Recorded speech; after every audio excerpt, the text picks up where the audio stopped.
So Ian Corral, he's blown up the internet once again. So he's talked about the 5 dancing Israelis on Joe Rogan's podcast.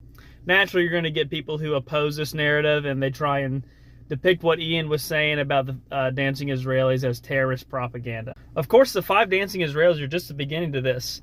A lot of people will point to a Fox report by Carl Cameron. It was a 4-part report who descriptively and in detail explained how Israeli intelligence was networking throughout the entire country and was able to tap the phone system. This phone system is called Amdocs, and Amdocs is based out of Israel.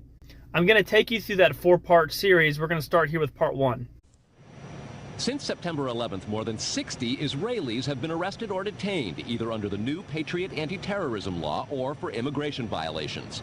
A handful of active Israeli military were among those detained, according to investigators, who say some of the detainees also failed polygraph questions when asked about alleged surveillance activities against and in the United States.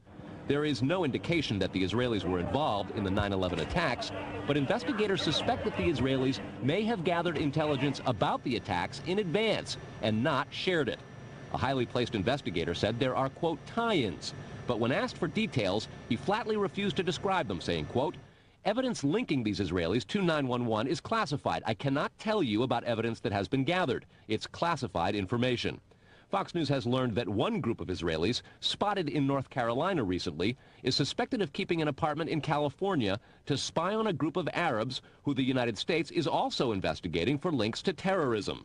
Numerous classified documents obtained by Fox News indicate that even prior to September 11th, as many as 140 other Israelis had been detained or arrested in a secretive and sprawling investigation into suspected espionage by Israelis in the United States.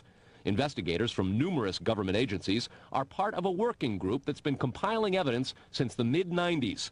These documents detail hundreds of incidents in cities and towns across the country that investigators say, quote, may well be an organized intelligence gathering activity.